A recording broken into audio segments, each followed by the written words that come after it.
So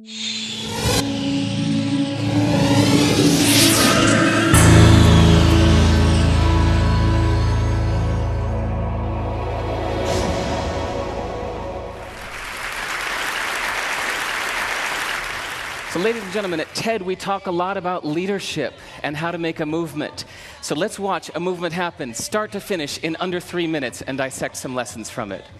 First, of course you know, a leader needs the guts to stand out and be ridiculed. But what he's doing is so easy to follow. So here's his first follower with a crucial role. He's going to show everyone else how to follow. Now notice that the leader embraces him as an equal. So now it's not about the leader anymore, it's about them, plural. Now there he is calling to his friends. Now if you notice that the first follower is actually an underestimated form of leadership in itself. It takes guts to stand out like that. The first follower is what transforms a lone nut into a leader.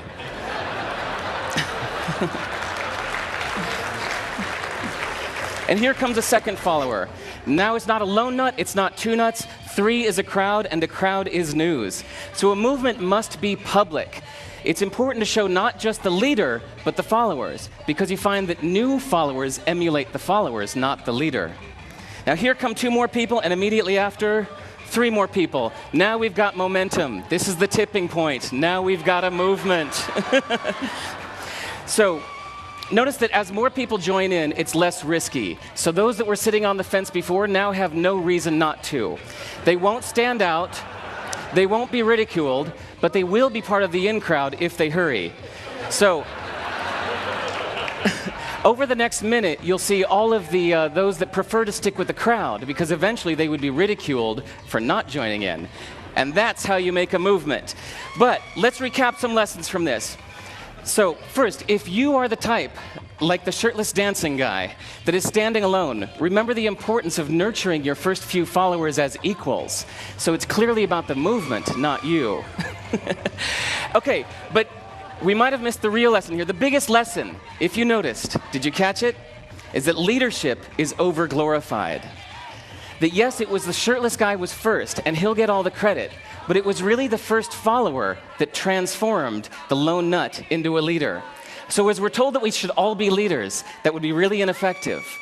If you really care about starting a movement, have the courage to follow and show others how to follow. And when you find a lone nut doing something great, have the guts to be the first one to stand up and join in. And what a perfect place to do that at TED. Thanks.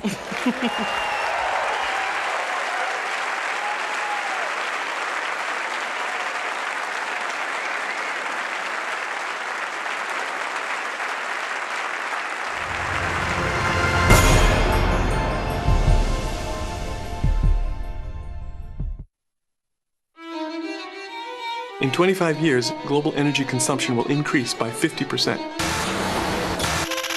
To meet demand, we'll need to harness the power of sun, wind, waves, atoms.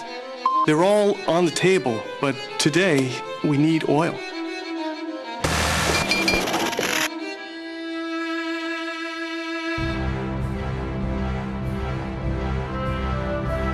I'm Mike Davis. I'm the drilling manager with Repsol, Gulf of Mexico. We're out here in 4,000 feet of water in Green Canyon 304 drilling the Angostura prospect, about a 29,000 foot subsalt well.